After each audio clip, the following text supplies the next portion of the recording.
Emiliano Zapata was born on August 8, 1879 in Enanquilco in the Mexican state of Morelos, just south of Mexico City. His father died when he was 17, forcing him to drop out of school. He became a horse trainer to support his mother and 9 other siblings. One of his brothers, Eulalio, would eventually join him in the revolution. Zapata dedicated his career to the people of the region, and it was in Morelos that he would make an ultimate sacrifice for his beliefs and for the people he loved. It was his personal mission to return all stolen land back to their owners and to aid the mistreated peasants of Morelos. Throughout the Diaz regime, Spanish deeds that proved peasant ownership of the land had been ignored and even nullified. The hacienda owners, also known as hacendados, took over the natives' land to build haciendas to turn a profit. These plantations forced the peasants to harvest and manufacture sugarcane and other crops for export. Zapata continued to fight for land and liberty with the Plan of Ayala that he designed to disenfranchise peons from southern Mexico. His strong feelings about these haciendas and stolen land is what caused people to join Zapata's army and movement. In 1909, Zapata was officially put in charge of the village council and was responsible for the welfare of the people of Enanquilco. After Zapata joined Madero's campaign against President Diaz, he took an important role as the general of the Liberation Army of the South. His army captured Cuautla, a city in his hometown state of Morelos, after a 6-day battle in May 1911. This was a clear indication that Diaz's grasp on power was dubious. This battle was critical to Zapata's success, as it would be described as 6 of the most terrible days of the whole revolution. The battle that Zapata faced was different from what he was used to. In open engagements, Zapata, like Villa, relied mostly on swift cavalry charges, which would allow him to close fast with the enemy before the machine guns of the federal troops could mow down his horsemen. At Cuautla, however, the soldiers were well fortified beyond barricades and possessed heavy artillery which would make standard cavalry charges ineffective. Additionally, the Federals held high positions on top of the town's aqueducts, from which they had control of the western side of the town. When Diaz's men withdrew, Zapata made the town home for his followers, otherwise known as Zapatistas. This defeat, as well as the First Battle of Ciudad Juarez, led Diaz to determine that his time was up. A week later, he resigned and moved to Europe.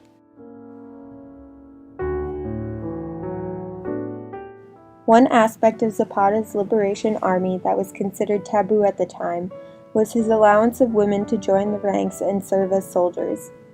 Although it was common for other revolutionary armies to have female followers, they generally were not allowed to fight on the front lines.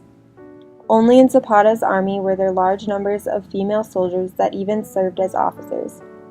Modern Mexican feminists look at these soldiers as a milestone in women's rights.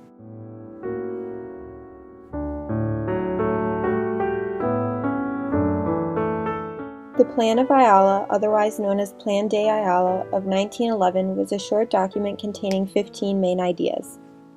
The goal of the proposition was to denounce Madero as an ineffective president and accuse him of trying to perpetrate horrible agrarian practices during the Diaz administration.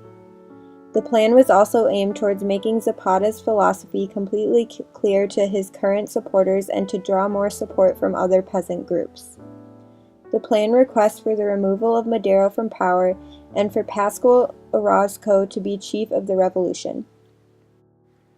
Any other military leader who fought against Diaz was to help overthrow Madero or be considered an enemy of the revolution. The plan calls for all land stolen under the Diaz regime to be returned to its original owners. Large plantations owned by a single person or family would have 1/3 of their land nationalized. This land would then be donated to poor families. Anyone who resisted this action would have the other portion of their land confiscated. Zapata refused to support anyone who did not agree to the plan. He was able to successfully implement the plan in his home state of Morelos, but other revolutionary generals were not interested in the land reforms that the plan provided. This caused Zapata to have a hard time building alliances.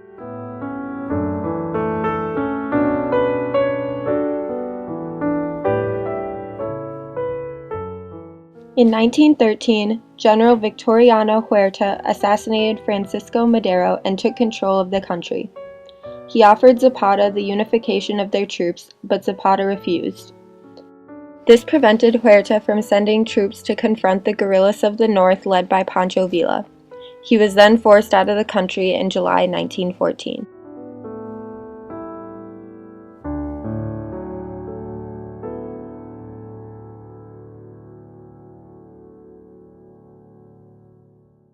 On April 10, 1919, at the age of 39, Zapata was double-crossed, ambushed, and killed by federal forces working with General Jesus Guajardo. He was shot to death when they tricked him into thinking that they would join him. Zapata's supporters were stunned by his sudden death and refused to believe it. They preferred to think he had gotten away, perhaps by sending a double in his place. Without him, the rebellion in the South soon died off. His death put an end to his ideals of land reform and fair treatment for Mexico's poor farmers. In the long run, however, he has done more for his ideals in death than he did in life. Zapata became a martyr after his treacherous murder. He is remembered as a visionary who fought for his countrymen.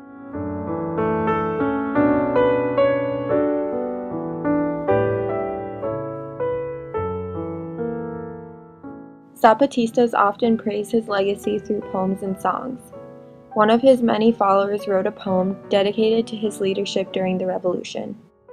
The poem states, "Little star in the night that rides the sky like a witch, where is our chief Zapata, who was the scourge of the rich?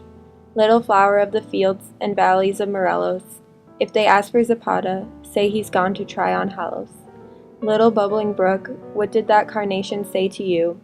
It says our chief didn't die, that Zapata is on his way to you."